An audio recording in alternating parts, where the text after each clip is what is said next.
All right, guys, welcome back to the mess. Today, we're going to continue on with our discipline and mindset series. And who other than to do it than Coach Goodwin himself, y'all? Man, let me just say what I know about this man, and I'm going to let him tell his story. Let's just say this man put me through some of my grueling months and years of my high school careers that I've ever been to. Like at that time, I'm not going to lie, I hated him for it. But now, as I'm going on with my life and the lesson that he forced on us, there are actually things I use every single day. And it's impressive. That's really why I have him on the podcast, because he was very adamant in teaching us about discipline and mindset and keep going to the hardships we're going. Like if you're sweating too hard or you're getting tired, keep going until you finish the race. And he also was big on teaching about camaraderie and about working as a team. And discipline and mindset, you gotta learn to work with other people. I remember one time he had us one time he had us all on the floor holding hands and we all had to do sit-ups together. And if one of us was lacking, you made us do more. I hated that. Oh, I hated that so Yep, bad. yep. But like some of the same things, actually, same things he taught me, I've been using on the SMA kids throughout the summer and throughout the year. And when I train them goals, I say, you have to wake up and do it. The only person who's gonna get results is you. And the only person that's gonna make results happen is you. But with all that being said, Coach, can you tell us a little bit about you? Because we already know you are.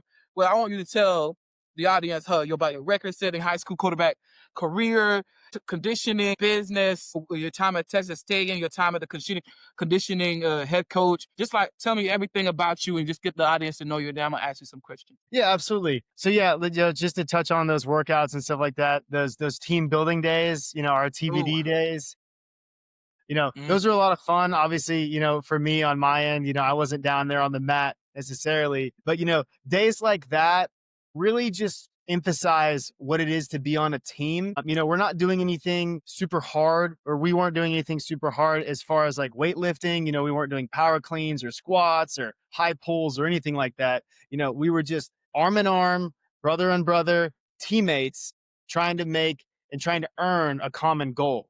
And obviously to improve, our physical ability, improve our overall conditioning, improve our strength, and also our mindset as it pertains to a team and a team sport like football. So yeah, so just a little bit about me. I guess, I'm born and raised. I'm from Tyler, Texas, Texas kid, East Texas kid. Tyler's kind of a small town for those that know. I grew up in a really I thought I had a really great upbringing. My parents were awesome. They did everything for my brother and I, just trying to give us all the opportunities that we were, able to afford, everything like that. And I guess, started playing sports at a pretty young age. Nothing super like crazy. Nothing stood out. I never played baseball, even though the baseball park was like right down the street. We got into martial arts as young kids. And that was very, very beneficial as far as like learning our limits. And we had a very great Sifu who helped push us to new limits as young kids. But one thing that I always struggled with was my weight, my diet. Just too much sugar as a kid. I loved Blue Powerade before all the information and research and everything came out about that. High fructose corn syrup, all that good stuff. So I struggled with my weight as a kid, and that really is what prompted my parents, specifically my mom, to get my brother and I a personal trainer. We were very, very fortunate enough to be able to, or I was very fortunate enough for my parents to be able to provide that for me. And his name's Tony Cruz, very, very, very good guy. He's not with us anymore. I honor him every single day, but he was really one of the first people to help establish this kind of like accountability, tough mindset, things like that into my brother and I. And then that also led into our future athletic career. So Mm-hmm. some of the things about, those workouts, I started with Tony probably when I was in like fourth, fifth grade, like really, really young. But at that point in time, kind of needed that change, needed to, push the body prior to, going through puberty and things like that and growing up in middle school. Just needed to really get the body on the right track, to get out of that sort of overweight youth that I did experience. And, Tony was great with that. And I tell you what, a lot of times it only took 45 minutes and we were absolutely whipped, sweating, rolling around on the ground, like totally done with the workout. He kicked our butts pretty good. And that sort of led in. I knew I always wanted to play football. I was born into a Dallas Cowboys fandom, and Ooh, my I don't know dad, if my friends are gonna like that. we'll leave the Cowboys out of this, but I was always I don't know what they like, but yeah, yeah.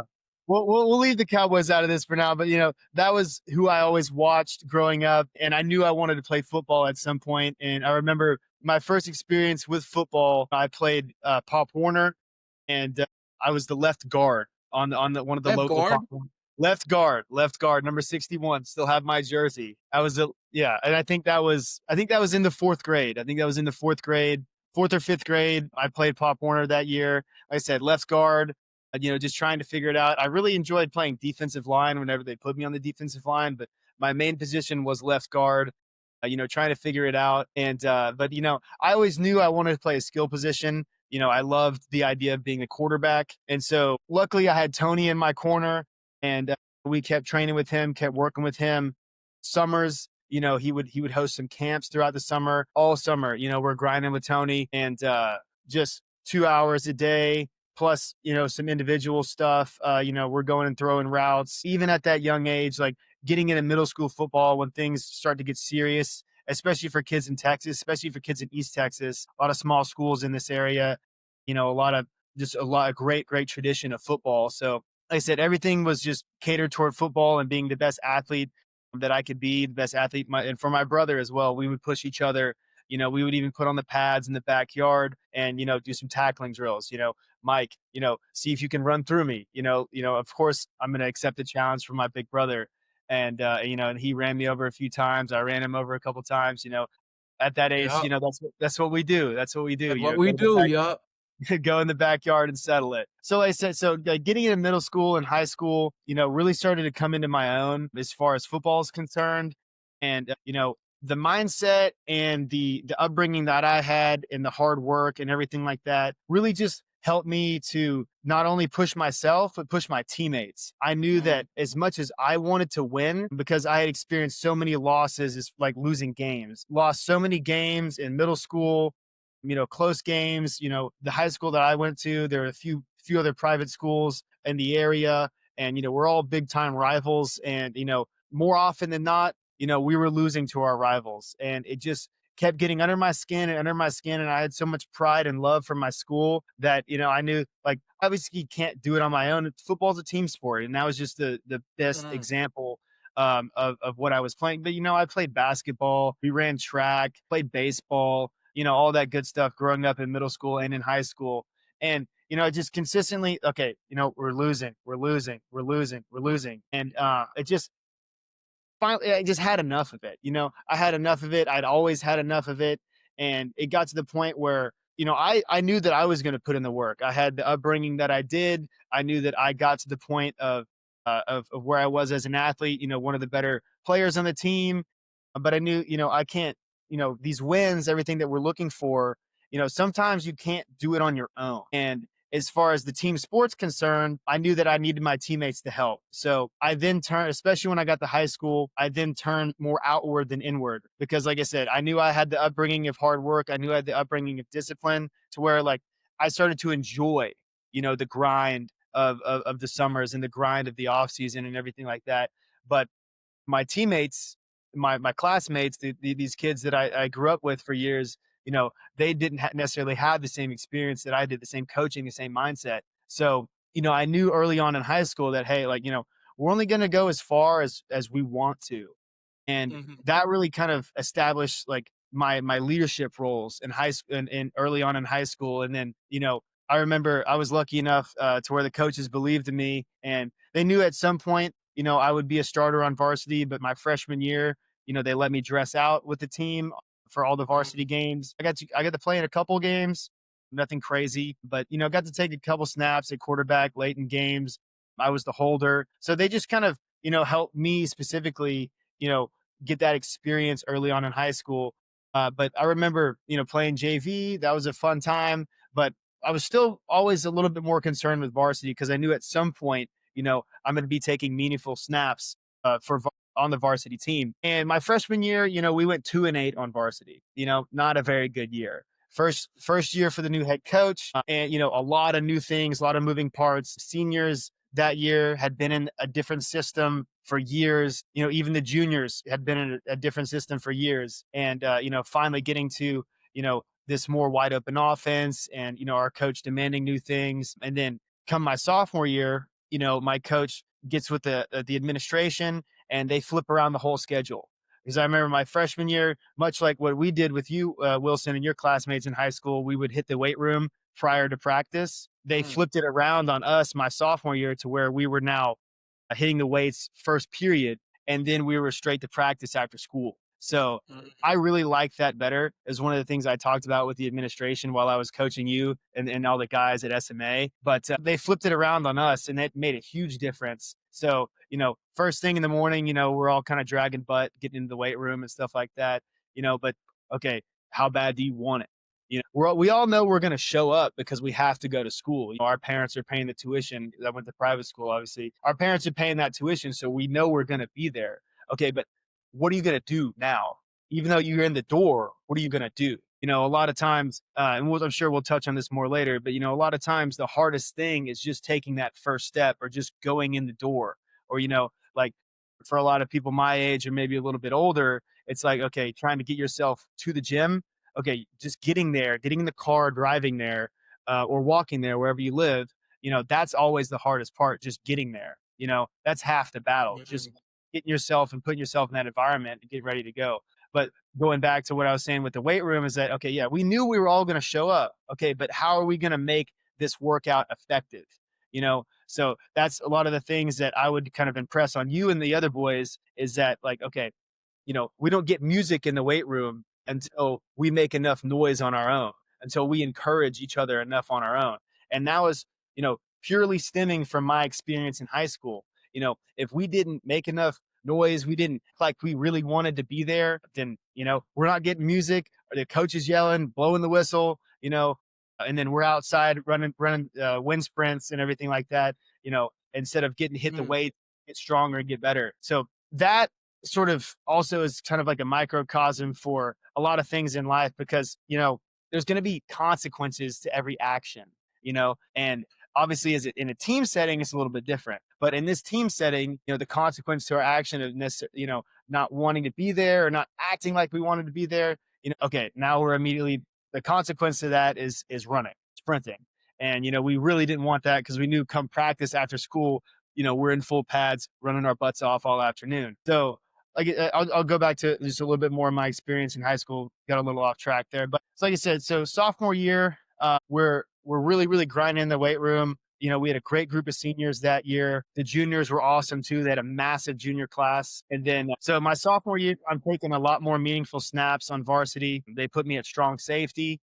And they only put me at strong safety because they knew, my background from JV and even in middle school, having played a lot of defense in middle school, they knew, okay, strong safety. This guy's a sure tackler in the open field. He can cover routes downfield. We can drop him down in the box and be an extra backer. Whatever we need to do. It was kind of a Swiss Army knife on defense there. And that really allowed me, that having that freedom really allowed me to show my skill set. And then they let me play a little bit of slot receiver, and I was also the backup quarterback. Knowing, I always had the feeling, okay, like I felt like that year I was good enough to be the starting quarterback, and I really felt like in fall camp and training camp, I actually beat out the senior that was the starter that year. I was making all the throws that he was. I was uh, I, at least a tenth of a second faster in the 40. Had better lateral agility, everything like that. But there was still something that my coaches didn't fully believe that I was ready to take that next step as a starting quarterback as a sophomore. I kept that in the back of my mind, and that fueled my passion for not only the game, but for my work ethic, going into the next season. So that sophomore season went really well. Uh, as far as improvement team wise, we went 5-5, missed the playoffs, but we had a very tough district that year. And so I knew that, okay, now that the seniors graduated, okay, now I'm actually getting a chance. Okay, I'm going to be the quarterback next. But what am I going to do to ensure that I can give my team the best chance to win week in and week out? And so I remember it started in that track season, because our coach was one of those guys that, like, okay, hey, you play football, you're gonna run mm. track. If you weren't like Yeah. if you weren't a stud baseball player, because baseball takes a lot of time, it's a lot of finesse, a lot of small things in baseball. If you weren't a stud baseball player, then you were on the track team, like regardless. So Mm, even if you didn't want to run in the meets, you were coming to track practice every school and running and running and running. So it started in that track season, and I was a little heavier than I wanted to be. I had gained a pretty good amount of weight between my freshman and sophomore year just for that football season, and I found myself, slacking behind on a lot of the track reps, a lot of the reps in practice, and they still put me down to run with the JV, and I felt like I could run with the varsity, but obviously not. Based on my performance in practice, there were a lot of guys that were still faster than me. I couldn't beat out those juniors and seniors at that point in time. And so it's just, I didn't, I took it on the chin, really. I took it with a grain of salt. And I was like, hey, you know, I don't have this right now, but I have to do A, B, C, D all the way through Z, have this in the future. And that was a big mm, thing for me. And it would have never started for me if I didn't have all those hot summer days with Tony, growing up. I knew that, okay, all it needs, I need more work. I need more work. And then the results will come as they do.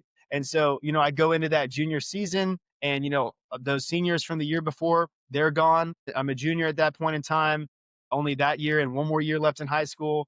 My older brother was a senior that year. Like, they still had that big senior class, and they wanted it just as bad as the juniors did, if not more, probably a little bit more, because they were seniors at that point in time. And let me tell you what, man, that summer was insane. That summer going into my junior year was nuts. We were a big thing, obviously, for Texas high schools and all high schools. That summer training, getting in there with your teammates, lifting all summer, running all summer, putting in the work, so that way you're in shape for the season. I mean, dude, just kind of mentally shifting back to that point in time. We put in so much work going into that junior year.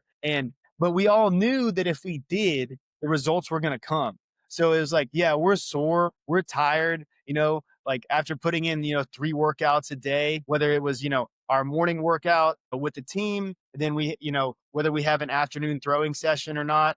And then, our coach put us in 7-on-7 leagues. So, for those that don't know, 7-on-7, just touch football, receivers and quarterbacks. We were playing a ton of 7-on-7.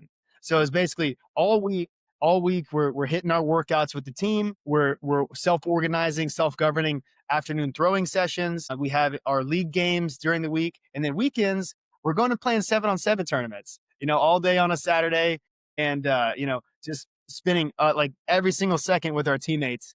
And it ended up doing us more good than we would have ever known at that point in time, because a lot of times, especially when you're in the thick of a lot of things, you start to count the days, right?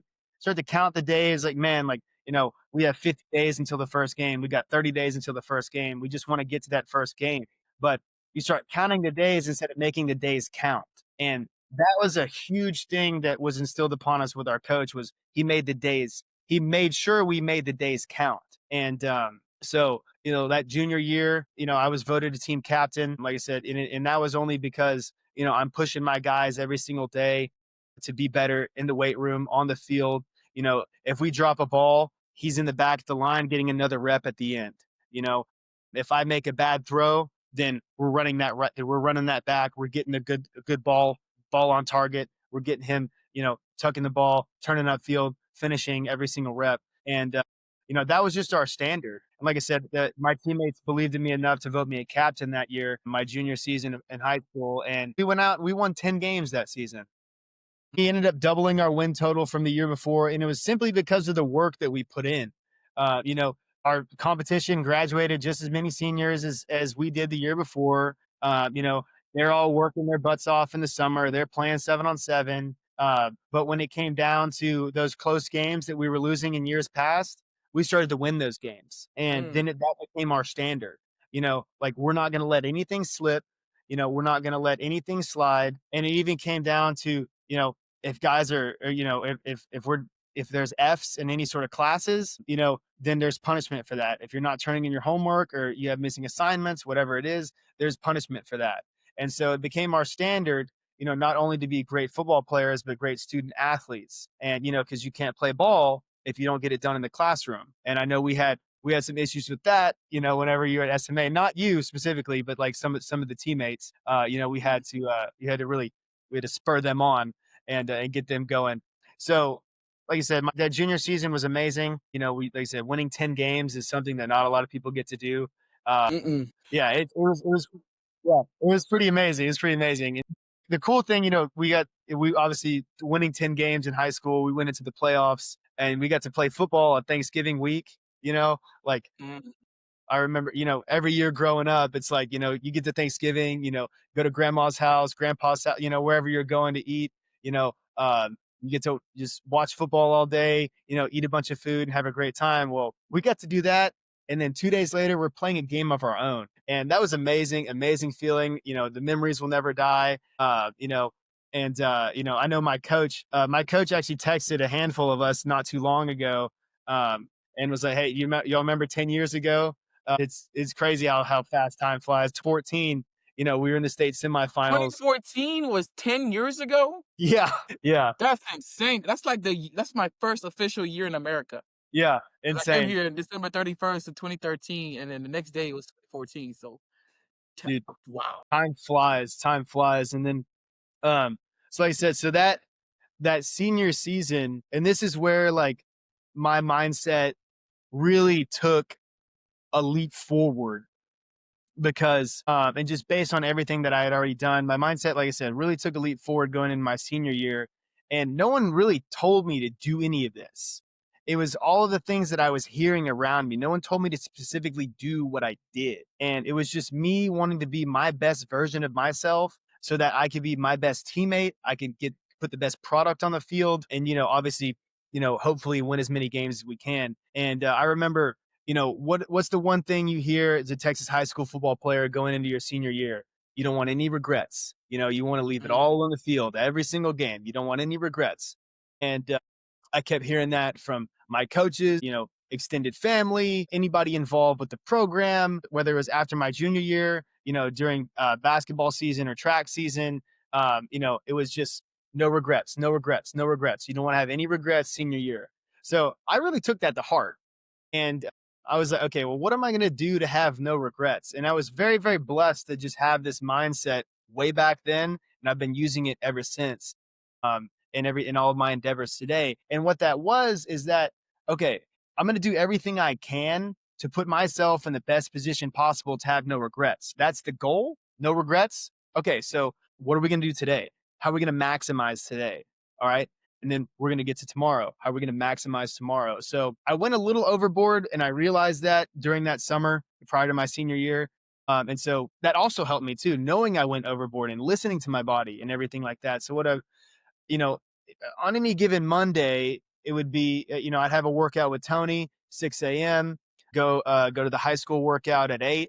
And then, we'd have 7-on-7 Monday nights. So that's about 3 workouts on a Monday. I playing quarterback is a little bit easier in 7-on-7.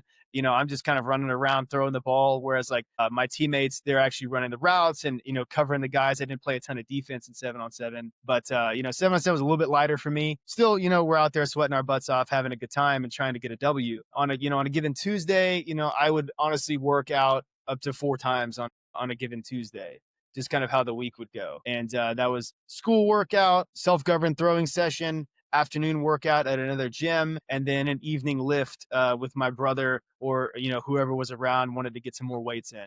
And then Wednesday, I'd back off, usually 2 workouts. Thursday, we're back up to 3 or 4. Friday, we're back at 3. Saturday, we're usually doing 2. And like this whole summer continued to progress like this. And I never felt like I was actually getting tired until later in the summer. And I was like, wow, like, my body is like shutting down and we still have the whole season ahead of us. And I'm just going so crazy in the summer. So what I realize is that, okay, in order to maximize every single day, if my goal is no regrets, I still have to put in as much time I'm training into my recovery. Mhm. And so, now I'm hitting more ice baths up at the school. I'm getting to bed earlier. I'm doing more research on supplements, protein, creatine, all that type of stuff at that age.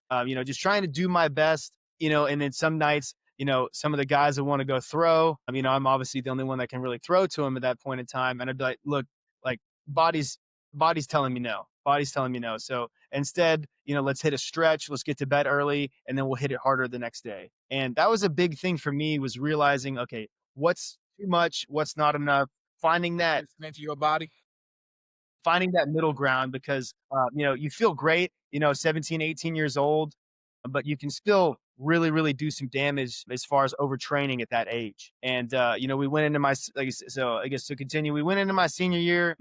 I'm a captain, voted a captain once again. It's an amazing honor to just be looked at with that leadership role. And then when you're put in that leadership role, you can't take that for granted. And, now I'm not just on the field or in practice, it's in the hallways, making sure my guys are not, sitting in the bathroom for 20 minutes and missing class, and like, making sure everybody's, trying to at least sit up front, first couple rows, paying attention, because if you failed a grading period and you miss a game, what are we doing? You're putting your teammates in jeopardy if you're not getting your business taken care of. And so, that was the responsibility of a captain just as much as pushing everybody in practice every single day, and really taking that to heart. And, leaving high school, graduating, everything like that. Okay. Obviously leadership roles change, now you have to be a little bit more self-governing. So this is kind of like the negative of it all. I get out of high school, I go to play in college, and now I don't have the same structure around me. Now I don't have look, I went to play at the same school that my brother was playing, and that was awesome having that experience, just to kind of run that back from high school, all the memories that we shared in high school. But like I said, now when I got to college, there's a lot of different influences. You want to get involved with other things. You're meeting new friends. Your teammates are from all over the country. Whatever school you're going to, they're recruiting guys from West Coast, East Coast, Midwest. It doesn't even matter. You got teammates from all walks of life trying to come together to reach a common goal. And you know, just being honest, some of the guys I didn't really like. You know, and I'm sure some of those guys probably didn't like me. And we're all 18, 19, trying to figure this thing out, trying to go to college, trying to play ball. I was getting involved in stuff I probably shouldn't have, but and just trying to learn at that age. I said I bring this up to sort of start to talk about like the negative side. When I got away from my general accountability, it's more on me. I'm not in the parents' house, not in high school, everything like that. Now it's on me going to college and playing ball. It's like, okay, how bad do I want this? And I know everything that I just said for the past few minutes. It's like, okay, I wanted it really, really bad. But now that's with that framework around me. Moving on to college, I'm not getting to work out with Tony. I'm not getting to hear all of his motivational talks in our workouts. I'm working out with a strength coach. A lot of the things I might not agree with what he had to say. Some of the coaches I might not agree with what they had to say. And like trying to get involved in other clubs and other things, and still excel in the classroom, and classes get much different. The accountability needed to be higher on my end. Mm. I started to push back against that personally. And that was a lot of growth that I didn't know that I needed at that point in time. And, there was just this conflict that I couldn't figure out. And I really started to, and then on top of that, like I said, not necessarily agreeing with my coaches at all times, wanting to do this, wanting to do that, but not having that Mhm. same freedom that I did in high school to really talk to my coaches and give input the way that I wanted to. I started to resent, all of those mornings going into the facility and playing college ball. And I really started to kind of not just resent going to play ball with all those coaches and my teammates and everything. I just started to resent ball in general, because Mm. I was really, really, it was just it's just a new dynamic. I wish that someone could have prepared me better for it. But at the same time, I should have known that, okay, hey, we're going to be uncomfortable a lot. We're going to be uncomfortable more often than not. So if you're not comfortable being uncomfortable, and I know you've heard that before, I know if you're Mhm. not comfortable being uncomfortable, how are you going to respond to that? And Mm. I did really, really bad at reacting more so than I would respond. And when I would react, okay, the emotions are coming out. It's just putting up a personal wall to not wanting to do this. It wasn't just like, okay, getting up at 6 to go to the facility and be on the field at this time, this, and this, and this. It was just that, I personally started to lose the enjoyment of playing the game. And I'd never realized that I could actually get to that point personally. And it really, really, really caused me to stop and think about all the things that I wanted in life. And it was a very formative experience that I had at 18, 19 years old, that freshman year of college. We had a decent season as a team my freshman year. I don't really remember what our record was because that tells you, how locked in I was. I wasn't very locked in. I didn't really Mm, care. Saturdays, I knew that, for what it's worth, we were throwing a party whether we win or lose. Like I said, 18, 19 years old, you got to figure it out. And then going into my sophomore year in college, I have a little bit better opportunity to really see some action, to really see some PT. And then just a little personal anecdote here. I was at home, I'm with some of the hometown buddies. We're on the lake having a good time. And, I'm trying to do my best wakeboard. And I always like to wakeboard, have fun, but I'm not a pro. I should have understood my place. But I ended up hurting my knee pretty bad on the mm, wakeboard. And then, that is in early June. And I know we have to report for fall camp at the end of July. So, I don't have a ton of time to get this knee right before having to report to fall camp. And then when I do report to fall camp, I have to tell them that, hey, I hurt my knee over the summer when they're doing physicals and stuff like that. Cause college ball is completely different than high school. You know, you're on the school's insurance. You are now a commodity of the school wherever you are. And, they have to know everything about you in order to fully insure you as a person and as a player and as a student athlete affiliated with that school. I didn't really understand that, going into it. I then go into these physicals and I have to tell them, okay, hey, I hurt my knee. They want me to wear this brace. I can't move in this brace. I'm playing receiver at this point. I left quarterback in the past because my shoulder was just kind of wearing out. And, you know, not really sure why it happened, but everything happens for a reason. But I ended up hurting my back. That at kind of about 3/4 of the way through that sophomore season, hurt my back bad enough to where it I was just, I think football and I are done.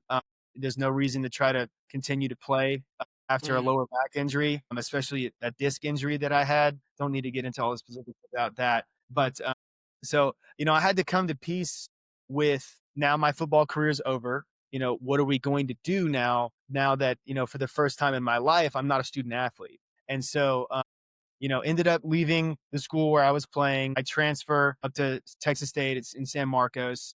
And, now I'm just a student.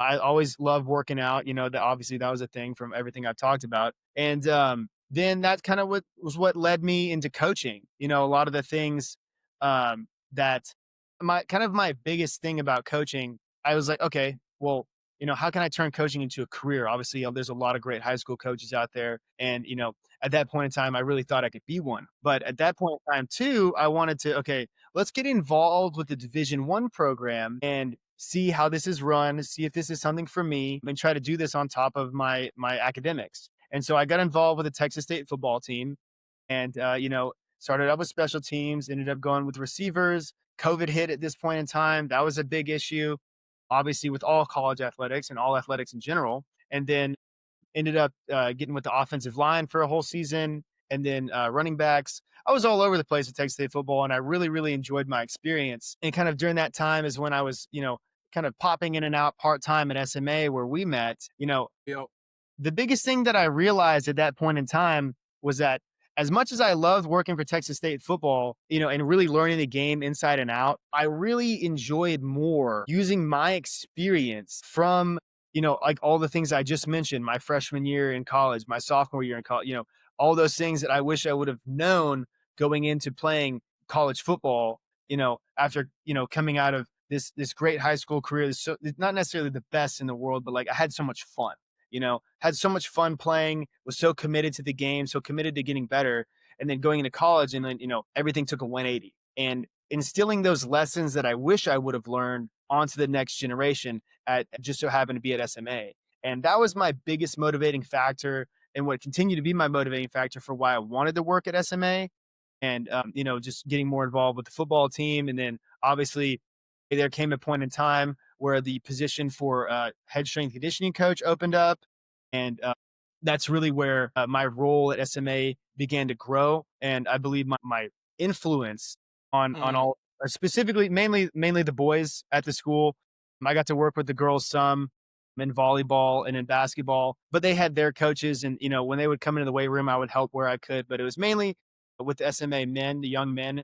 And that's where I had a very, very big influence. And obviously, we're grinding, all summer, all in season and everything like that. And like I said, the biggest thing was trying to instill the things that I wish I would have known at y'all's age, to each and every one of you. And then kind of the vehicle for instilling all of those lessons was physical training. So yeah, I know I kind of long-winded about all of that, but that's just a little snapshot of everything from, Quinn, yeah, that was not a little snapshot, but I'm glad that you did it because this gives the opportunity for people to dive into different aspects of your whole history. Because, like, it's good to know every part of your story because it's built up to everything that you are right now. So don't feel anything about talking for so long because, like, you absolutely. don't know which part of your speech or the whole thing you just gave is going to hit whoever's listening differently. You know what I'm saying? Like, Absolutely. every turn that you took from the conversation, somebody followed it and they came back. So it's just like I've noticed that all the comments I get is like they notice parts of the podcast that I don't even notice, and I'm like, okay, so that's why I've learned to just let people talk because you're not the first person who's talked this long. It's like Yeah, the last one I had was like 2 hours. man. No, It was yeah. 2 hours. It was insane, but. Yeah, that it's good. It's good because like I just don't, like you don't know which part is gonna hit, and it gives me opportunities to just clip it, and then the clips hit different people in different ways, and it really helps them out. But with all that being said, let's start asking you questions about your journey. That questions related to your journey. We're gonna have some in this segment. It's called the hot seat Q&A. It's gonna start with some funny, unhinged question. It's gonna have some serious ones, Let's do and it. you take your time answering those. Okay. First one we have is what's the most overrated exercise people obsess over? Because you've like pretty much done it all at this point. You run Ironmans, marathons, and also ultra marathons. So like, and you taught me when I was like, fun fact, I went in high school. I was running when I was a running back, and my junior season, I rolled not one, but both my ankles. And you were the one that helped me recover with my ankles and actually still use everything you taught me today. Actually, hold on. I No have way. bands in here that I still What you use, got? and I think they're in the bathroom with it, but I use them all the time. And I have a cross ball, and I still use all those rotations you use because they help because my ankle started acting up again when I started actually running. But like, you know what works and you know what doesn't work. You have Yeah. all the stats to prove it. So like, which exercise that you think people just do too much that they think is working, but it's not really doing as much as they think? That's a great question. There can definitely be a few exercises that fall into this category, but I personally think that just a flat bench press is a little overrated. And Mm, reason for that is because a lot of times, like, okay, what's our goal with the flat bench press? Is it try to move as much weight as possible? When you're in the football setting, when you say you're an offensive lineman or a defensive lineman, all right, you're trying to, what's the word that coaches use all the time? Explode off the ball, mm-hmm, right? Okay, that obviously comes from your legs, but then you're trying to engage with your arms, engage, and where you're trying to pop, create separation, so that way you can push, pull, rip, and then get to the net. If you're a defensive lineman, you're trying to get to your gap, trying to move the guy in front of you. And it's, yes, okay, it's great to be able to move a lot of weight, but mm, the bench press doesn't always translate to the game shoot, because yeah, you're looking for an explosive pop. How fast and how much force can you create? And then another thing about the flat bench press itself is that you're putting your shoulders in a pretty tough spot. You know, mm, just like, especially, I know for a fact, like, if I could go back and change things playing quarterback, I used to work out with the linebackers and the D linemen and like some of the O linemen, some of the big boys. My brother played offensive line, so he was always really strong, and so I always wanted to be really strong.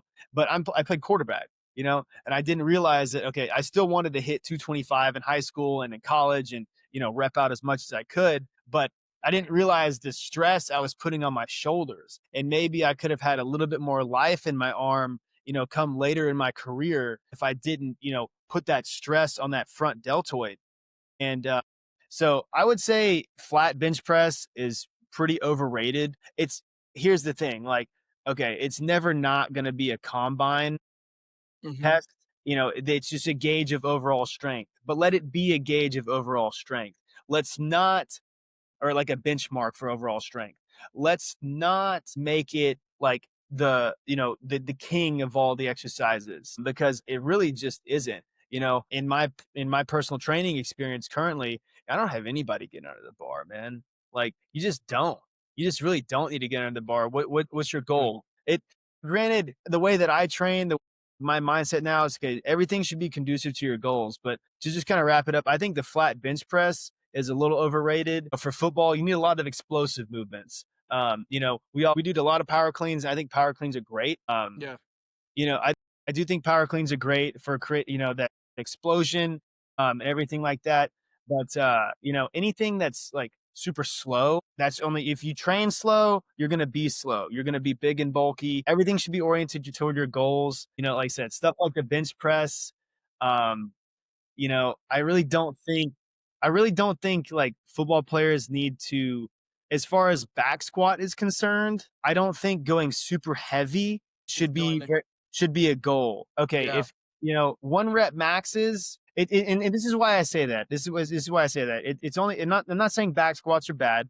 It's an amazing exercise for building your legs, glutes, core stability, everything like that. But going for a one rep max Mm. invites a massive room for injury. And that is why that's why I say the back squat could be a little overrated, because like we had a guy when I played in college, he could squat 700 plus, but does he need to squat 700 plus?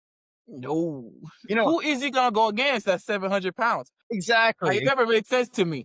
Yeah. So, like I said, it's mainly for the one rep maxes just because there's so much room for error. That's why I Yeah. say like it's more one rep maxes than just back squat. But yeah, those are some Yeah. overrated exercises in my opinion. I do agree with the bench thing because I honestly the past few weeks I stopped doing bench really the past month. It's like and I'm like all this does is really tire me out, and I don't need because I'm running more now, and I'm more about being lean and about Yeah, being more absolutely. having an athletic life than more of Mhm. like being strong. Because yes, I've hit 335, hit squats. I'm like I don't need to do that anymore. I'm not playing football, and I always hated being overly muscular. So I always like Absolutely. being not able to lose my breath when I go upstairs and not able to go on a walk and die. The fact Yeah. that I can run like 20-mile weeks now is just insane to me. Like if I was in high school and you told me that I would be doing the things I'm doing right now, it's just it's just insane. Mhm. But yeah, I do agree. Bench and all of those exercises are like not really practical to what's actually practical. Mhm. But this next question is: would you rather coach a team of elite talent with bad attitudes, or underdogs with no talent but full hearts? That's a great question. That's a great question. And you know, I would have to say it's got to be the underdogs with the talent, man. Yeah. Or excuse me, it's got to be the underdogs with the lack of talent and but with a great mindset. And here's the thing: is that your product on the field over time is going to be better with those guys because you can only win so much if you're getting costly penalties. These guys with elite talent and elite skills, they could go out there and bully some other teams for sure. They could go Mm, out there and bully some other teams. But how many personal fouls are you going to get? How many interceptions is the QB going to throw simply because we're already up by 40 and he's not reading properly. He doesn't have great mechanics. Same thing, offensive line. Okay, they're not using their mechanics late in the game. They're not using their fundamentals. They give up a sack. Quarterback gets hurt. Okay, what happens next? Like I said, as far as just a coach's perspective is concerned, I want to have those guys with a great mindset because getting to play on Friday nights and especially for high school, Saturdays, college, Sundays, pros, but you know, getting the games is only like what 5 to 10% of the time that you put in to playing football. It's okay. The off season with those guys with bad mindsets is going to be so rough as a coach. It's going to be pulling teeth, mm, splitting hairs every single day, trying to get these guys to show up, wear the right uniform, lift the weights mhm. properly, and then just also work hard. Coach, I can run a 4.40 without even trying, but Okay. like that's awesome. Okay. That's awesome. But like, can But you be a yeah. team player? Are you going to slam and head fake at the top of your route like we're asking you to? Yeah. It's there, do you want to play in college? That's what your college coach is going to tell you to do. Slam and head fake at the top of the route to then create separation and get open, and then the ball is going Mm, to be on you. You can't just hope that your high school quarterback puts the ball up in the air and you can jump higher than everybody. That's great. how are you going to do that at the next level? So, like I said, just Yeah. as a coach, I'm going to take those underdogs because we're going to be absolute animals in the weight room. We're going to have great practices, and then the wins may not come early on. Over time, they will come, and that was kind of one of the things that I experienced in high school. We weren't the most athletically gifted. I went to a private school, so we don't have a massive pool of kids to choose from. And then, over time, the results spoke for themselves. Yeah. Yeah, that's real true. I've always been like that. It's like I like working with people who know nothing, but who are completely eager to learn. I can't talk to people who pretend they know everything and like who have the talent but don't know actually the intricacies of everything. I'm like, how do you think you're gonna keep this talent going forever? At some point, you get old like everybody else. So, what are you gonna learn right now that's gonna keep you skilled? And one of the best teams that I think reflects this mindset really well, I think it's Westlake, because they don't have a lot of talented players, but they have a lot of discipline, It mindset, and worked. the eagerness to win. Yeah, that is what I always notice. Like, cause I seen the teams they play again. I seen them get routed up all the time, but like they stay in the box, they watch the hits. You know what I'm saying? They watch everybody's covering their zone, and they're disciplined. They have the fundamentals, and I'm like, okay, that's why they keep winning. Absolutely. Sometimes they do get beat up by talent, but it's not. It's rare. Hmm. It's rare. I see them beat some crazy teams that I every time like because they played a few weeks ago here at this school. They played against Prosper. Prosper is a very talented team. You can tell. You can tell. Very Absolutely. talented. But Westlake, discipline. The score was only like, I think, maybe a touchdown, maybe like 3 points difference. Prosper won, but like, they didn't win the last 2 years they were here. Yeah. But this year they did. But like, Westlake kept it close, but they kept everything they learned. When the game got hard, it was discipline, discipline, discipline, discipline. That's like something that's very strong with Westlake and their culture. And And I do understand that. think about it like this too, especially from a coach's perspective. You have all these kids with all the talent in the world. Now they make a mistake. How are Mm, they going to be coached up? How are they going to take criticism? It's probably mm-hmm. not going to be the best. It's going to make that coach's job that much harder because now if I tell this kid too much, okay, is he going to, well, no, I already know everything. I'm not going to listen to anything that you say, coach, because, I already know it. So that's a big issue is that you know, if you're too much on your high horse, you're not going to listen to anybody around you. You're not going to listen to your coaches. And then that's going to create issues down the road for a program. Yeah, that's real. Okay. Have you ever thrown up from your own workouts? For my own workouts, let me think. Not really, but from my own workouts, I'll just say there were a couple days when I was like sixth, seventh, eighth grade. And I mentioned going to like doing Tony's summer camps way back in the day. There were two or three of those that got me, and definitely threw up from those workouts. But my own, not really. I've been a lot better and a lot more cognizant, like kind of listening to my body. Knowing what to eat, how long, or I guess what to eat and when prior to a workout. There was one day I was deep into Ironman training, and I wanted to kind of have like a challenge day, so I did more of like a mock triathlon on my own. And after I ran, I think it was like 11 and a quarter miles after a 15-mile bike ride and a swim that morning too. I was feeling it. I was feeling it. It was more so just kind of like dehydration, exhaustion, Mm-hmm. more so than like actual nausea to vomit. But there were a couple of those. There were those couple Tony workouts, and then also first game of the season in eighth grade. We're playing this school on the border of Texas and Louisiana, Wascom. They won the state championship a few times while I was in high school, and we were playing Wascom.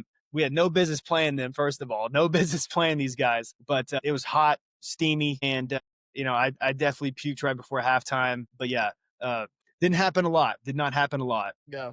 Yeah, that's real. Cause like me and my runs, like, I don't ever throw up when I'm working out. I don't think that's ever happened to me. But I've come pretty close since I've started running. Cause the other day I was running like I didn't even get to finish my run. I was running. I had like a 9 mile. I got to like mile 7. I'm like starting to feeling it, and I got to mile 8. I start feeling it even harder. Like I had the first gag at mile 7. I was like, because I didn't bring my water pack, which was the stupidest thing. Cause I'm like I'm not at that level to not bring water on it, Hmm. especially if I'm running 6 or more miles. Yeah. So I'm like, I got to mile 7, start gagging because my body's just empty. I'm like, okay, there's nothing coming up because I'm empty. My body's empty. So I got mile 7. Mile 8, my God, I just lost vision. And like 8.5, I just went to the floor. I Yeah. went to the floor. and I rested. I'm like, yeah, I'm not doing this anymore. And I rested on the floor and I walked back home. And Yeah, I'm like, yeah, that's it. But I got it. I did it till my body dropped, and I was there you really more go. proud of it. I was more excited about that than actually not finishing Yeah, the race. You know what I'm saying? finding that threshold. Yeah, just for anybody listening, paying attention, if you get to that point, you got to be careful. You got to have your Yeah, electrolytes with you. Listen to your body, stay cognizant of everything. yeah, Obviously push, get to that hurt locker, but don't go too far to where now the damage is yeah, irreversible. yeah. Definitely turn around on the first gag, y'all. My Yeah, advice: if the first gag happens, especially when it's nothing coming up, yeah, stop and go home. yeah, absolutely, absolutely. Stop and Yeah, go home. Okay, this one question right here, serious one. What broke you mentally? Losing the QB1 spot, or watching kids skips reps in your program, like or watching clients skips reps in your program? man. At that point in time, like in high school, just being like a sophomore and not getting the QB1 spot, it didn't really break me per se because I knew that I still had a role to play on the team and I was going to get a lot of playing time. So I wasn't Yeah, super like bummed out about that. I knew that okay, like I'm still a starter on the defense. I got to get out there and ball out with my guys.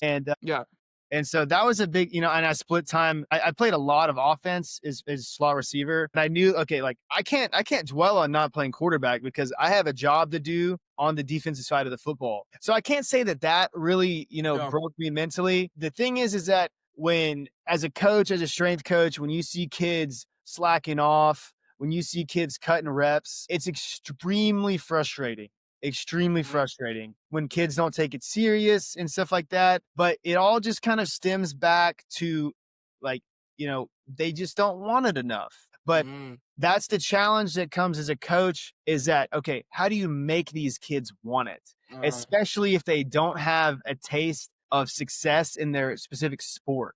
It's very, very tough. There are many ways to go about it. I know a lot of coaches just turn straight to kind of like a punishment. And I know, just a quick anecdote. There was a day, it was my first year as a strength coach, first fall season. We had an individual who was acting like an individual in the weight room. I remember specifically, breaking down the workout and okay, we got this, and this, our 3 or 4 core lists, whatever it was that day, auxiliaries, we're going to get it done. We have, not a lot of time before we got to get out to practice, but let's be efficient. Let's get ready to go. And, I'm hyped up. I'm ready to go for a great workout. Everybody in the weight room, all the guys, they're ready for a great workout except one. And he was laughing. He was laughing. I think he was the worst part about it is that when even though he's laughing and but he's also bringing someone else into it and he's poking at the guy next to him trying to crack a joke whatever it is. Now he's using his lack of attention to put that lack of attention on someone else. And so really if anything that's like one of the more sad parts and frustrating parts about being a coach is that when your kids, when those young men are now, not focused enough and not mature enough to do what you're asking of them, but now they're also bringing someone else down. That is a very, very, very frustrating part of coaching that a mm, lot of coaches have to deal with. And like I said, what do you do most often? Straight to punishment. I remember what I did in that moment. If I could go back and change it, I probably would. But yeah, we went right out to the field and lunged the length of the field a few times. Um, and I know that didn't happen. There was no more laughing when Coach G is breaking down the workout, and so oh that yeah. it creates punishments like that create a swift workout, but at the same time, like I don't want to do something like that to the players because you know I think that was a Tuesday. It was a Tuesday or a Wednesday. I don't remember what day of the week it was, but yeah, we have a game on Friday. Just as much as I want to nip that in the butt, like I also don't want to kill my players' legs before that Friday games. There's a lot of give and take there. Like I said, probably the more frustrating thing is just when your kids are just not paying attention and they just don't want it bad enough. And that's a lot more frustrating. But it frustrated me a lot more than this than not being able to play quarterback that sophomore year because it helped me realize okay, I still have things to work on. Yeah. Yeah, Yeah, I think but I think sports itself, yeah, coaching is like a great thing for kids to learn about life. Because yeah, like I always refer to sports and like football my whole life. Every time somebody comes up to me about like, why are you so disciplined? Why do you do this every single day? Because I know if I don't do it, I'm not gonna get to where I want. You know what I'm saying? I'm not gonna get the Exactly. muscles I want. I'm not gonna get the core, the house, whatever it is that I'm trying to achieve. Because like if I don't understand the consequences of not doing something Yeah, or doing it the wrong way, I'm just gonna keep doing it, and then I'm gonna learn a lesson from somebody or something that I'm yeah, just not gonna be ready for. And that's what sports teaches kids, and a lot, and that's what discipline itself, even outside of sports, even if your kids don't play sports, like or whatever it is like learning at a young age that there's every action there's gonna be something that comes with it, either it's good or bad, and absolutely. teaching them about that is the best thing for a kid. The best, I think, is the best gift for anybody, Hmm. teaching them discipline and consequences. It's like that's Absolutely. the best thing I think everybody, every parent, kid, anybody at any age should learn and teach and pass on is that if you don't do this or don't harp on this now, they're going to learn a lesson from something or somebody that they will never ever recover from. Absolutely. So that's one thing I had to learn when it comes to coaching is to just put my pride aside and just learn, learn, learn, learn, learn, learn, learn. But yeah, with that being said, let's go back to your career right here. And this question is: if you could go back to one moment in your athletic career and relieve it, what would it be? Relive this moment. Like, which one would it be? Take a second. You know, a few of them come to mind. It's more of there's a couple losses that stick out in my career that I would love to, okay, let's change this or let's change that. Probably more so, it's all the things that we would have changed in those losses. I had some really, really, really fun games, scored a bunch of points. That was all great, feeling like I'm on top of the world. But if I had to relive anything, it would have been one of the two games my junior year. We lost three, ended up losing three my junior year. So I guess two out of those three games that we lost that year. Um, Honestly, all of those losses, I would love to go back and change a few things. But we lost to the same team twice, one in the regular season and one in the playoffs. In the regular season, what I wish could have been different was I wish the referee would not have thrown this flag for an illegal forward pass at one point in the game, just a, kind of how everything went down. Pocket broke down. I get flushed out to my right. It's their fault for flushing me to the right, my throwing side. And I see what my slot receiver, he saw that I was scrambling, adjusted his route. He is standing wide open in the corner of the end zone. And I put the ball on him and he catches it, touchdown. Fans are going crazy. We take the lead late in the second half. Well, the ref said that I was in front of the line of scrimmage. Don't really know how he made that call. I was very much cognizant because I'm looking to throw because I know one of my guys is going to get open. I was pretty quick to try to run because I was confident in my ability. But at this play specifically, I knew that one of my guys was going to come open. I don't know, I can't tell you what, but I knew one of them was going to come open. Found him in the corner of the end zone. There's the flag. They call it back. Fast forward, we go to overtime against this team. Same situation. Same situation. And I get flushed out to my right. I don't know if we had the same play called or whatever. My buddy Martin adjusts his route. He's going to the corner of the end zone. And he was coming open too. And if I would have let it fly, knowing him, he would have probably caught it. But I knew that I was, again, close to the line of scrimmage, and I didn't want to have the same thing happen twice. So I end up tucking it, taking off, trying to get what I can. And at the last second, I'm trying to make a move. And the safety, I don't really know what he did. He like turned his shoulders perfect, basically put his shoulder on the football, shoulder and helmet on the football, and just perfectly, and popped it out of my hands. Fumble. They get possession. 3 plays later, they kick a field goal and beat us in overtime. And that was one of the ones I would have really wished I would have relived and just like either let that ball fly, put a fifth point of contact on that football. That one hurt. That one hurt. And reliving it right now, I feel all those things even so many years later. But things like that, they don't really leave you if you were really committed to the game and committed to the grind, committed to your team. The other thing, it was the last game of that same season. Last time I got suited up in high school with my older brother, and I just know I didn't play my best game. We don't always play our best game. We don't always have our best days. That was probably my worst game of the whole season. I threw 3 interceptions in the state semifinals, and if I could just go back, there were still a lot of great plays, close game. Still made a couple of good runs, still made some really good passes in the game, but those those interceptions, they stick out. And that we lose a possession, they get a chance to score. I know if one of those interceptions wouldn't have happened, it probably that 7 comes off the board for them. And then, we're tied up. late in the game again. But yeah, just probably either of those two games against the same team just so happened, throwing 3 interceptions as a quarterback is never fun. But yeah, I wish I could go back, probably change those. Like I said, reliving some of the great games that I had would be awesome, but it's always those losses that stick out a little bit more. Yeah, yeah, yeah. I feel you. Me, I'm like a little different. Yeah. I'm way different. I'm more of a like leave it let gun. Like I'm never like yes, I feel what I feel, but at the same time, I can barely recall what happened. Yeah. Like I'm so feature oriented or like so present oriented. Like the next play, I probably won't remember. Right. Right. I Yeah. won't remember, but everybody's different. I know a lot of people who always remember every single thing. Like your memory is just impressive of how you can remember everything that happened. I'm like, dang, I can't even remember what I ate yesterday. Yeah. But yeah, that's really cool though. Yeah. And playing quarterback, you have to just be Yeah, locked into a different level. yeah, That's probably what, why my memory is so vivid yeah, from all yeah, those yeah. I games. understand. Yeah, that makes sense. Okay, we about to enter into our game segment right here. Okay. Okay, Let's do it. who is more disciplined? And there's an incentive here. It's like if we get it wrong, we have to do 5 push-ups. But Okay. we're gonna see how that goes.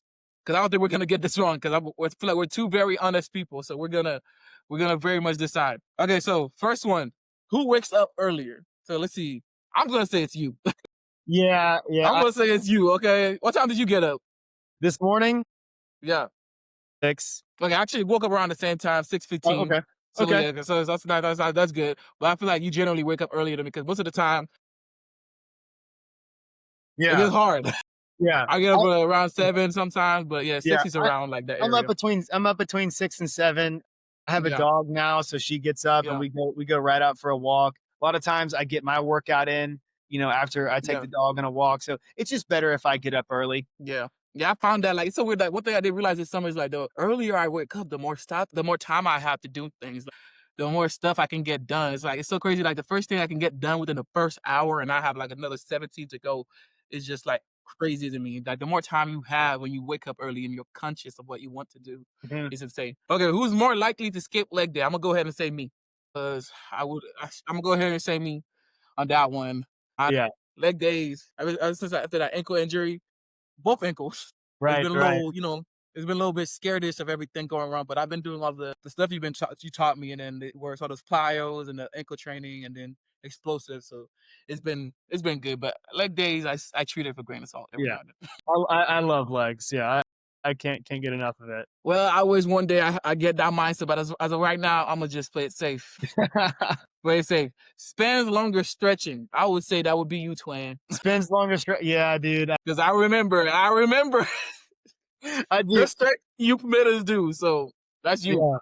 Yoga Thursdays. Yeah, yeah. All that. Yes, I Yeah. remember Yoga Thursday, Yoga Twin. Thursdays. Yoga Thursdays. So that's definitely you on that one. Okay, more likely to go out the night before a morning work. That's me. I will do that. I've done that. Well, I don't do it anymore, but as last Right. year, yeah, that's something Yeah. I definitely would have done.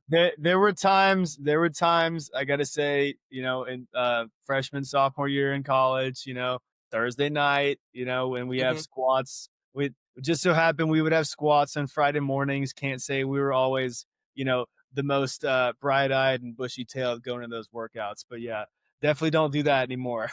Yeah, I never did it in high school, but in college, thank God Yeah, I didn't play sports in college because if I had that same mindset, woo, that would have yeah, been crazy.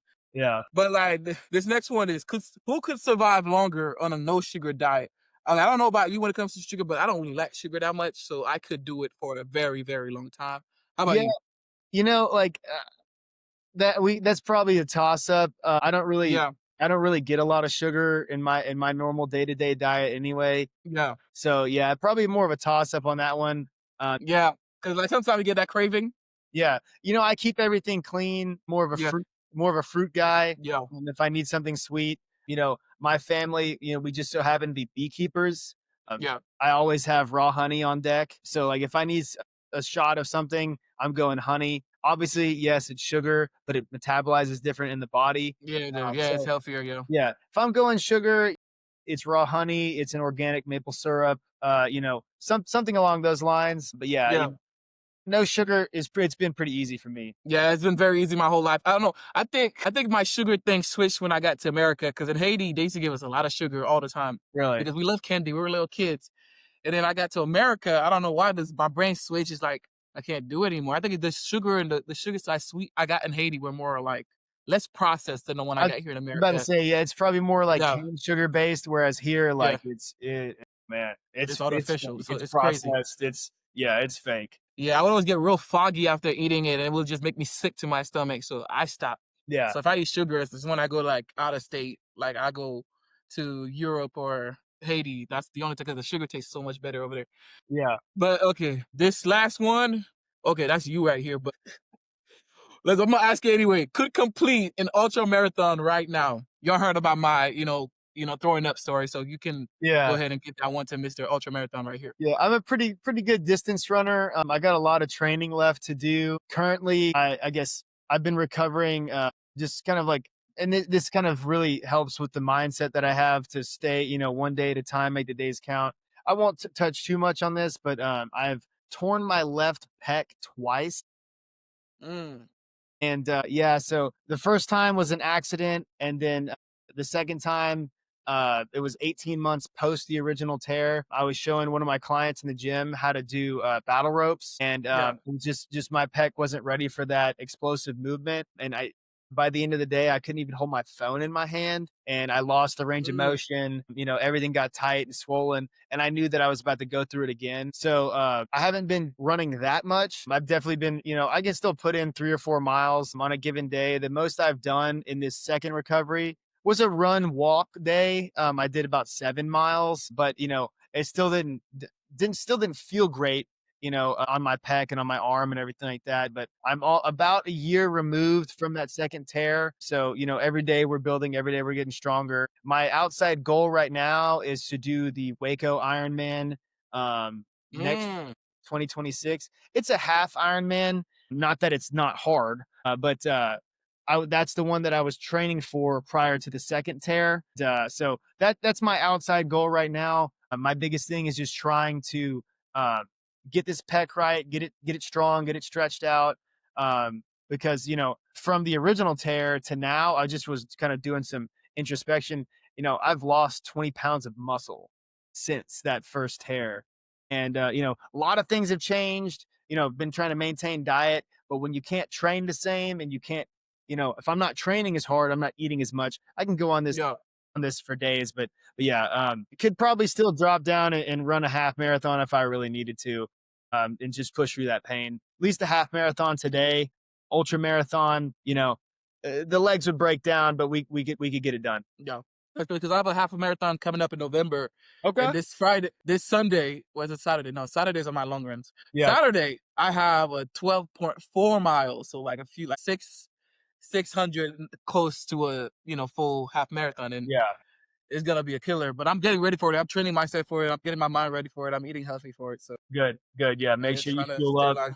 Yeah. Make sure you fuel up Yeah. night before and have a lot of fuel like during the run as well. Oh, yeah. I'm bringing that thing and I'm loading it up with with good stuff. For sure. For sure. Yeah, we're gonna take precautions this time, but yeah. Yeah. Okay, we're gonna enter into another bonus game right here, a little fun one right here. It's called Coach Rank D's. Okay, I'm gonna give you a set of things, and I'm gonna tell you in the term, and then you're gonna tell me which one is the best or the worst. Okay. Okay. The first one is high schoolers, college athletes, adult, middle schoolers in terms of coachability. So it was high school, college, adults, or middle schoolers. Yup. Okay. I would say is probably number one. Coachability is most likely going to be that college athlete. They've already separated themselves from the masses of high school. A lot of them are potentially on scholarship. They're motivated financially. Whether they're a starter or too deep or not, whether they're first or second string or not, they're probably highly motivated to get there. So I would say your college athlete is probably your easiest guy to coach. And I'm going to throw in, I'd probably say the high school kid next, simply because, and then it would go, so college would be top, second, Mm-hmm. high school athletes, because they're athletes. Third, I would probably go with adults. And then the last would be middle school. And so I'll explain for high school athletes, a lot of these kids, they are very highly motivated. They want to do great in their sport, whether they want to play at the next level or not. And you're also dealing with athletes, like I said, that just wanting to be better at the sport they're playing. whatever it is, whether it's, could be checkers, but if they're highly motivated, if they're an athlete, they're committed to it, you're going to have a lot easier time coaching these kids than not. Adults, like I said, I put that third because they're going to be easier. The middle schoolers going to be easier than those young kids. Sometimes not, sometimes yes. You could have those middle schoolers that are always ready to work, always, just chomping at the bit to do the next thing. I know, like, for example, give a shout out to Coach Miller, Coach Miller's Mm. kid, you know, Miller, woo! I the love young, this. I love the whole family. yeah, they're great. They're amazing people. Connor, for example, he was, Mm. hey, Coach G, what can I do next? What can I do? What can I do? What can I do? And he's 9, 10 years old, Sometimes you Yeah. get kids like that. Sometimes you don't. But like I said, adults, they can be kind of hit or miss. Hmm. A lot of times, they could be motivated to whatever their goal, lose weight, put on muscle, better cardiovascular fitness. They just want a better lifestyle. Middle schoolers, like I said, they're middle school age kids, put those last because there's going to be a lot of instruction involved. If you're trying to teach, you're going to have to teach them how to lift just as much as you're going to have to train and instruct and sort of form their mindset as with everything. Because, if they have no prior experience, this is the first time they're going to be getting sore. This is the first time they're going to be experiencing that muscular pain while they're training. Getting them ready for that on a mental level, that's going to take some time. Your adult crowd, a lot of them may have already played high school ball. They could have done this or done Mm. that. Or, they just, the joints kind of creak and ache on a daily basis. So yeah, just like college athletes are probably easiest, high school, adults, and then your middle school, younger athletes. Yeah, I would agree with that too. Because yeah, with the college athletes, there at that point, it's either make it or break it. Yeah. High schoolers, they see the future. Adults, it's harder because like it's hard to get rid of the know-it-all attitude. You know what I'm saying? It's hard to the term like it's harder to train an old dog is very very true. Like it's not impossible, Yep. but it's Yep. very very true. It's getting the I know it all. I have music experience mindset to somebody who's morbidly obese. It's crazy. It's harder than you think. You know what I'm saying? But yeah, middle schoolers, they just do shaping. Like kids, they like to, me and my parents were talking about kids thrive better when you set boundaries. So they like to test everything. They like to test how far you're willing to let something go. Mhm. And they're gonna keep testing until they realize that there is a perfect box around the only way is to go is up. So yeah, it is harder to establish that boundary and then teach them to only go up. But yeah, I Absolutely. do agree with that ranking. Okay, next one. We got bench squat, deadlift, power clean in terms of athletic value. I already know which one is gonna be dead last. Okay. Bench, squat, Let me deadlift, see. power clean. Okay. Okay. Your best, I would, out of these four core lifts, these four Olympic lifts also, power Mm, clean is probably going to be at the top for developing your athletic potential. Simply mm, because you're getting your hips involved. It's a full body movement. It's an explosive movement at the same time. Next, I would probably say squat, simply because you're building your legs in ways that not a lot of exercises can. You're going to be bracing your core, building lower back stability. Squats are great as long as they're coached up properly. Proper, safety precautions are involved. Emergency spotter racks, belts, knee wraps, everything like that. And you need coaches to basically have like a clinic on squats, because a lot of yeah, big kids, you can easily squat a certain way and it might not be the best, but that feels good for your body.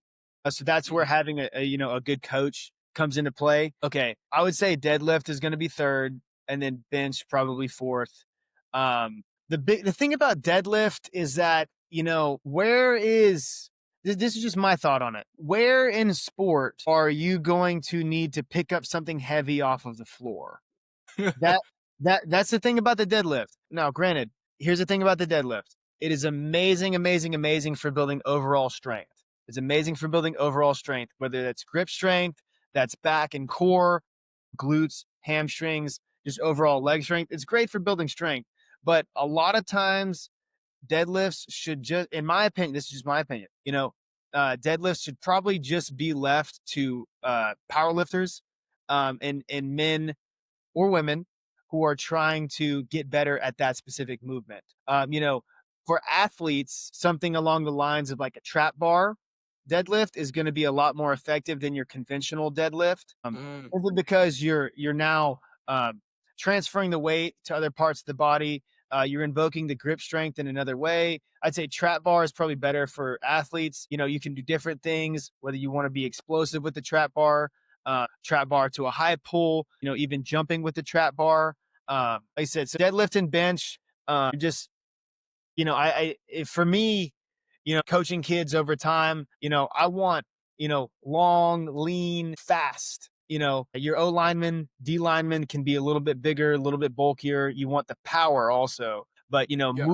moving heavy weights at a slow pace, that's power lifter stuff. You know, that doesn't necessarily always build the best athlete. So Mm, I'm saying, I guess, I'm putting power clean first because you're moving it fast. Doesn't have to be super heavy. You're getting the hips involved, using essentially the entire body, uh, not necessarily, biceps or that, but yeah, it's a full body movement yeah. for the most part for power clean. Squat, overall strength, and it's going to bring about just lower leg strength, glute strength, a little bit of explosiveness. Deadlift probably third, bench fourth, mainly because you got to coach up the deadlifts right. I see so many people doing deadlifts wrong. You're going to blow out your back, and then if you don't do it right, I saw a kid in high school. He hurt his back doing power cleans one day, but it was also because he's raising up out of his stance too fast. He's not creating the power through his glutes and hamstrings. He's a good player for us, and it basically ended his career that having that lower back injury like he did. But it was a form thing. It was a form thing. It was not a weight thing. It was a form thing.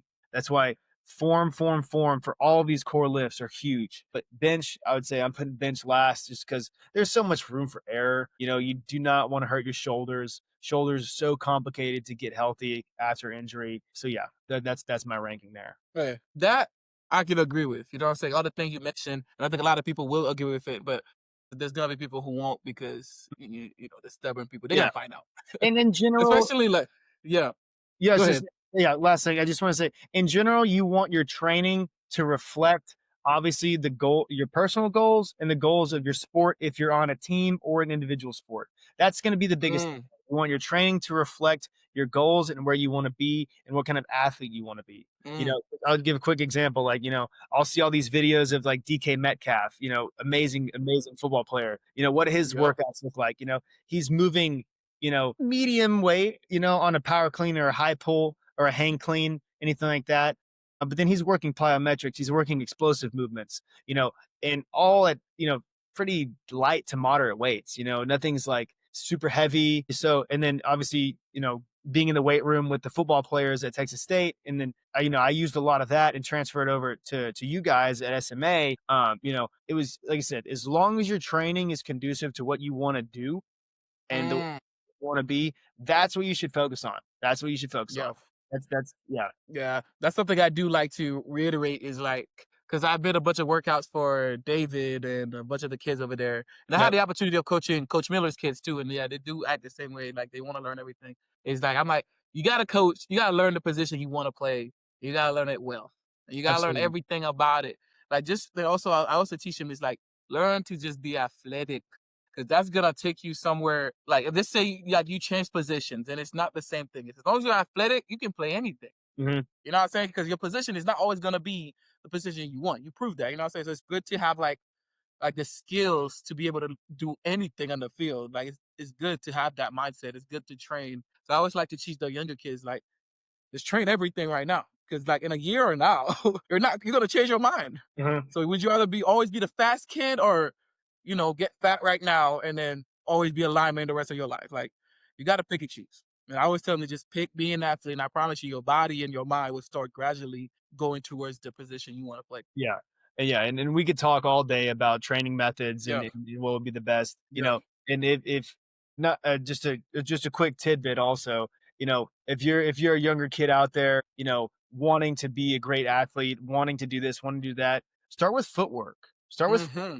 you know, start with footwork, start with running form, get the bread and butter down prior to, adding more, adding, whatever condiments or whatever meat and whatever you like on your sandwiches, right? Get the bread and butter down first, get your running form right, get your footwork, work on plyos, work on explosive movements, If you don't have a trainer, you don't have, a knowledgeable coach, in kind of like in your corner, in your immediate corner, go to YouTube. Oh, Go to YouTube, reach out to coaches on social media, use all of your resources at hand. And that's really, really going to help you, like I said. But and just from my experience working with you guys, it wasn't necessarily you, but there were a handful of kids where, those ladders, those speed ladders was pretty tough. It was pretty tough for some of those guys.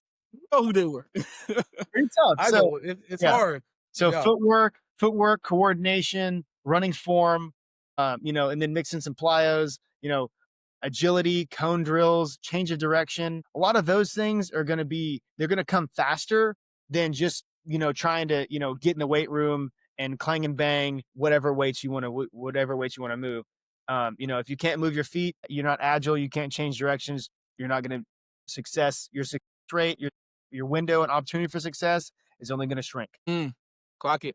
I heavily on that. Heavily on that because yeah, I'm not gonna add on to that because we gotta move to the next question. Yeah. But easy, Yeah. well said right there. Thank you. Okay, next one. Losing a game, missing a workout, bad diet, no sleep in terms of damage to performance. I know you got this one in the bag right here. Go ahead. Okay. Okay. Number one. Well, really, either of these could be number one. So it was bad diet, no sleep, Mhm. and missing a workout or losing a game. Is that what it was? Yeah. Okay. So number one in general is going to be bad diet, Mm, but it's going to be interchangeable with no sleep. mm-hmm. Because you have to be able to recover. You have to be able to let your body heal itself. The only time we really get, ice baths are great. I have a cold tub on my back porch. Sauna is great, especially at a younger age. You don't always have access to a sauna. Granted, it's really not that healthy to use a sauna at a young age. Mm, But as far as for recovery, now you're older. Obviously, I'm older. Saunas are great for recovery. But like I said, interchangeable 1 and 2 is going to be bad diet and no sleep. It's the kind of the analogy that I've always heard growing up. What from many other coaches, and I was lucky enough, being in East Texas. There's this one training facility here that the guy who established the founder, he's Patrick Mahomes' personal coach, and no need to shout out names or anything like that, but you can look him up. He would always say, Tony would always tell us, you know, think of this is the analogy, right? This is the analogy. Think of your body as a sports car. Okay. If if your body is a Ferrari or a Lambo or whatever, an Audi R8, whatever you want, right? If you put really, crummy gasoline in your car, is it going to perform properly? No. mm. You need to Oof. put to Trust me, put I know. to put high octane fuel in your gas, or excuse me, you need to put high octane fuel in your car for it to perform properly. You can't put regular gasoline in a jet. It needs jet fuel, right? If you put, you know, processed foods, fast food, just way too many calories, bad calories, and you're not watching anything, if you're putting that in your stomach, which is your own gas tank, then you're only doing yourself a disservice because your body's not going to be able to perform at its peak. Yes, okay, a little ice cream here or there, little candy here or there. Okay, not going to do too much damage. Okay, if like on a consistent basis, if you are putting in, massive amounts of fast food, bad calories, sugar, processed foods, processed sugars, golly, that's the worst right there, processed sugar. But if you're loading yourself up with those things, your body's just not going to be able to perform. Mm, You know, yeah, you can make an argument. Okay, like, oh well, Marshawn Lynch used to eat Skittles on the sideline, like blah blah blah. Okay, he's in a game, and those mm. sugars are going to hit quick in the bloodstream, those monosaccharides, and it's actually going to help. That's a whole different argument. Whole different argument. That's a whole different. But like I said, this is on a consistent basis of what you're dieting. Not Yeah. something that you're snacking on in an actual competition. Diet's going to be number one, interchangeable with no sleep. Next was missing a workout, and then losing a game. When it comes to missing workouts, that's the accountability factor. If you want to be a great athlete, none of the great athletes miss workouts. They only put in more work. And then losing a game, what my coaches used to always tell us, and what I would always tell y'all was, 24-hour rule. 24-hour rule. You lose a game, you lose a competition, you don't play your best, whatever it is. Okay, use those next 24 hours to learn from it. But then, Mm, you know, when the next work day comes around, you got to flush it. It's got to be behind you because you do. it's next play, next game, next week. You know, the past is a teacher. The past we can use for experience and learn. If you don't, it's like, okay, when people say, oh, take an L, right? Mhm. That's not a loss. It's a lesson. It's a lesson. Some of those lessons could hurt more than others in the moment, but use that as a lesson. The past and experience is a teacher. It's an opportunity to learn, opportunity to grow. 24-hour rule. After you lose a game, learn from it, watch the film, see your mistakes, and then correct those mistakes the next week. Yeah. So yeah, Yeah. so bad diet, no sleep, missing workouts, and then losing game once. That's a good ranking right there. I'm gonna agree with that one too. Okay, last one, and then we're gonna enter to the wrap. We're gonna wrap up after this last one. Okay, motivation, talent, consistency, discipline in terms of what matters most. Okay, I'm actually gonna join in this one. I'm gonna just say what I can real quick, and then Okay, for sure. you Go ahead. can Go ahead. you can do yours. I'm gonna say discipline number one, and then consistency, and then motivation, and then talent. And that's what I'm gonna say because the discipline, like, because there's gonna be days where you just don't want to go in the gym. You know what I'm saying? But you have to, and that's where Hmm. discipline comes. Like for me, I treat discipline as the foundation of everything that I do. Like if I'm gonna start it, I know I'm not gonna feel excited about it every single day, and I know I'm gonna lag. But am I gonna finish the race? Yes. So discipline number one for me, and then consistency is like, can I show up every day and get better at the same time? Because I know, like I mentioned before, the motivation is gonna sometimes make you sway, but consistency is growing and finishing the race every single day and learning something new, even if you're unmotivated. And then the motivation. For me, motivation and talent can be dead last. You know what I'm saying? It's dead last. Because I always go into nowadays, since I'm going a whole new career path, I don't have that.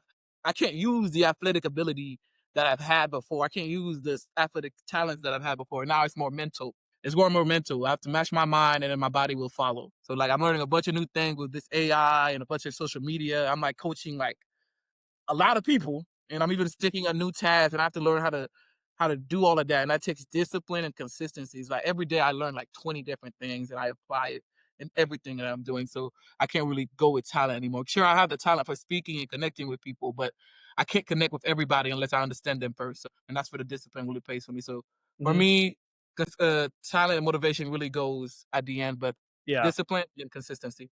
How about you? Go ahead. Yeah. I basically no differences there. Yeah. Discipline and consistency are always going to get you further than any sort of motivating factor because that motivating factor can run out, whether it's, okay, I know I'm going to, bust down this workout and, I'm motivated if I work hard enough, I'm going to eat a couple spoonfuls of ice cream when I get home. If that's your Yeah. motivating factor, okay, what happens when, the ice cream runs out? Are you going to You stay get more. consistent? Yeah. Do you get more? Do you put your fitness in jeopardy to to eat Mhm. whatever? What I would say about discipline being at the top, there's a Mike Tyson quote that is really really really wonderful. It's discipline is doing what you hate like you love doing it. Mm. And that's, I mean, okay, think of all the physical and athletic accomplishments Mike Tyson had. Okay.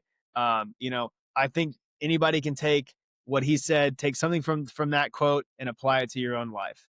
Mm. So that's why discipline I would also say is the most important because that's what's going to get you the furthest in life. Yeah, yeah. Obviously, being consistent with that discipline is only going to help. Mhm. What I tell a lot of my personal training clients, any sort of athlete that I work with or anything like that, what I always tell them, okay, is like what's going to bring about the best result? It's consistency over time. Mhm. But you can't have that consistency without your discipline. That's why discipline Mm. it stays at the top. But you're Mm. not going to have any sort of result unless you're consistent over a specific time period. Yeah. Motivation is always a tricky one. And like I said, because people have different motivating factors. Mm. I know for myself, I'm motivated to get back to full strength after all Mhm. my injuries and stuff like that. Why do I want to get back to full strength? Because I know what I can do physically, whether that's, the triathlon things, the Ironman things that I like to do. whether that's just lifting weights because I love to lift weights. I love to, work on my physique and do this and that, but motivation can be such a tricky thing because, there's all these like, okay, these motivational speakers out there, like the Inky Johnsons, what's his name? Tony Robbins, I think. Like, it's like people like that. I might have, but Yeah. is it? I think it's Tony Robb. I'm not. I don't really listen to a lot of these people, but I know that they have a large following, and it's always good to hear those types of things from successful people. But it's one thing to hear it, and it's another thing to apply it. And so that's the thing there. Like why I always have some issues with motivation. Now, talent. We could put talent last very easily, but finding this is more of a thing for life, that what I've had to, as I've gotten older and I've gotten away from sports and I've gotten more into the job market and working for myself and working for others and working with others, is that okay, talent. And this is just, like I said, this is more of a perspective that that obviously you're going to really coincide with this, especially after Yeah. you're done with school and you're a little bit older. But find what you're talented at, especially if you have a passion for your talent. And then, well, now watch this connection. If you have a passion for your talent and you can stay disciplined and consistent with your talent, whatever that is, you're going to be Yeah. successful with it. Like I really don't think there's a way that you're going to be unsuccessful unless, somehow, some way the rug gets pulled out from under you or whatever it is. But Yeah. you know, that's why talent in this setting, we put it at the bottom of the four. But if you can find what your talent is, like, I was talented at football, right? But I'm no Tom Brady, I'm no, you were talented at football too, but even Hmm. playing running back, you're not Emmitt Smith, okay? You're not Saquon Barkley, you know, you know, that talent is on a whole different level. But if you can find any sort of talent, whereas, like, I think for me, it's literally just like it's verbalizing things and verbalizing commands in order to coach and explanations and things like that, and breaking things down into smaller and simpler terms for people to understand. Because, Yeah. um, I think that that's one of my talents. So if I find that I'm good at that, I stay disciplined and I have a passion, and I just so find that now my avenue is personal training Yeah. and also is in just in coaching in general, then we can turn that into something. Yeah. So that's why I like I said, I may have digressed a little bit off of the four, but definitely agree with No, you. actually, no. I think you doing that actually, I actually was able to take the last two questions out because you just inserted perfectly. Because I knew you were all, I know you enough that you were all gonna fall back on discipline. So I'm like, you answered the last two questions. So yeah, the best way to Yeah. succeed in life is discipline There's and a there's commitment to it. another thing that I've heard about discipline. It's a lot truer for some people than others, but Yeah. Yeah. discipline essentially equals freedom. If you get all of your things done, whether you work at McDonald's or whether you work for a Fortune 500 company, if you get all of your things done, then you can do whatever you want from there. Whether that's financially, whether that's in relationships, whether that's in your own life, physical training, whatever it is. If you stay disciplined long enough, you're definitely going to earn, that bit of freedom, like I said, in whatever aspect of life it is, financial, relationships, if whether you just want to take a vacation, you have to be consistent and disciplined long enough to make the money to then go spend time, wherever you want to. So yeah, that's kind of how I would put all of that. And it's so important to stay disciplined. And then, it's like for dieting, right? A lot of people have problems with discipline on their diet. But if you get to the point where, okay, now haven't had, Burger King or Chick-fil-A or whatever. And, I used to eat a lot of Chick-fil-A. All right. I don't really Me too. anymore. So yeah, exactly. Some of my buddies would probably make fun of me for the Chick-fil-A that I've eaten in the past. But when you get to the point of being consistent long enough, then you really aren't going to be looking for that Chick-fil-A. You're not going to be looking for that reward, whatever it is, the Yeah. McDonald's, quarter pound, whatever it is. And so, but it's the struggle, and we all struggle with different things. But it's then okay. It's being present in the moment, staying away from all of those things for long enough to where now the Chick-fil-A it just doesn't seem the same. You don't want it. And whether Yeah. that takes 1 week, 2 weeks, 2 months, 6 months, or a year, you really don't know because everyone is so individually different. And, I know for me, when I was doing my heavy Ironman training, and I really wish, I could have done that Ironman in Waco a year ago because, and then I could have even more things to talk about right now. But, I used to do like a cheat day, like once a week. And it wasn't really a cheat day. It was just a cheat meal. But when I was doing the Ironman stuff, I was like, you know what? Like, I really have to dial in my body. I'm going to be Mm, asking a lot more of it than I have ever had before. So I started doing a cheat meal a month, one cheat meal for an entire month. And it really opened my mind to like I mean, we use the word discipline a lot, but just how, consistent and how just there's just another level to it, if that makes sense. Like there's so many levels to it that if you have a goal and you stick to the process long enough to get to that goal, I mean, man, like you have no idea what your mind can do. And there's so many things that I haven't done in this life. And I can't say that, you know, I haven't run an ultra yet, but I'm going to, that's my mm. goal. So until I know my body is ready, we're going to do all the things necessary to get there. So yeah, I'll kind of hop off that soapbox, but just kind of like some more motivational things for the listeners and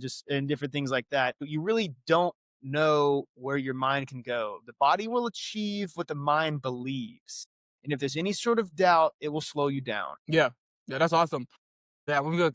Actually, that's awesome. That's why I took the questions out because you answered it. It all Yeah. flowed in. Since you have a business, like, can you plug your personal training business? So, because this podcast is gonna be up for years, okay? It's gonna be up forever, and it's gonna bring you customers as long as you're alive. So, plug in your personal business, and then Yeah, for let's sure. get you going. So yeah, I guess the name of my training business is Goodwin Ultimate Training and Goodwin Ultimate Fitness and Training, GUFT. Yeah, You can find me on social media. My personal Instagram account is at MikeCheck_fitness. And like I said, or you can either text me or shoot me a DM off of Instagram. Yeah, if you want to. And I guess I have a business card somewhere I can flash up on the screen. But they got it. I promise you, they will find it. yeah, for sure, for sure. People will find it. Trust me, they Yeah, will. And yeah, I'll collab with you too when for this sure. comes out. Actually, Yeah, we'll talk about it when. my business email is Yeah, goodwinultimateft@gmail.com. If anybody wants to send an inquiry there, like I said, find me on Instagram at MikeCheck_fitness. And like I said, I've been kind of on the shelf with posting with my injury and stuff like that.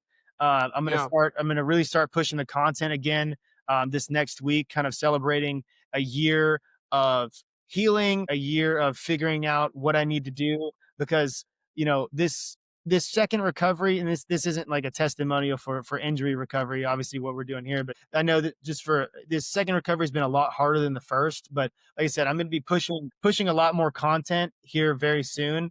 And like I said, anybody can hit me and hit a direct message.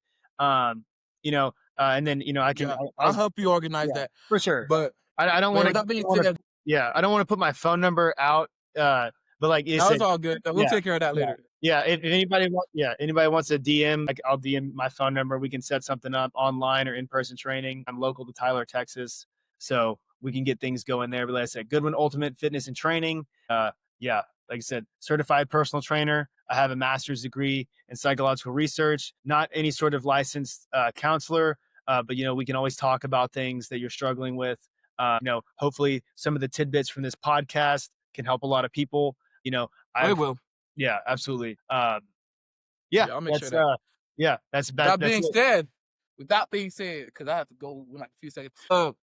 Thank you so much, Coach, for popping up and just sharing your knowledge and your wisdom to the people. It's gonna like when this comes out, it's not gonna come out to December. You're gonna get a lot of comments because that's coming out in a few months right now. And I don't know if you've seen the growth of this podcast, but it's been tremendous. And this Absolutely. episode doesn't come out till the 8th of Okay. December. So like the momentum is just gonna be insane. And I'm gonna coach you. This is crazy I'm saying this, but I'm gonna coach you how to take that and how to receive it the right way. But with Perfect. all that being said, I want to say thank you so much for coming. And guys, thank you so much for tuning in. Coach, would you like to say goodbye? Yeah, thank you everybody for listening. Really appreciate this opportunity to just hop on your platform and just try Yeah, to help out. We had tons of fun back in the day when you were in high school training. Football games were amazing. You yeah, were always a great, just someone who was easy to coach. And, I really appreciated that opportunity. We shouted out the Millers earlier. They're an amazing family. Yeah. Always enjoyed working with them. Your dad, Dr. Gunther, really trusted me in that Yes. role that I had as the strength coach, Mhm. watching over all the boys, and it was a very, very, it was a lot of responsibility, very great opportunity. I'm very grateful for it. Very grateful that we were able to connect back then and obviously, stay connected as you've aged and as I've aged and everything like that. And just, very happy to be able to do something like this. It was awesome. I really appreciate the opportunity. Okay. Thank you so much for coming in. Goodbye, guys. Please share this podcast to anybody who might need it. Anybody you want to motivate to be better, say share this podcast, and it's gonna be money beneficial for both of y'all. Thank you, guys.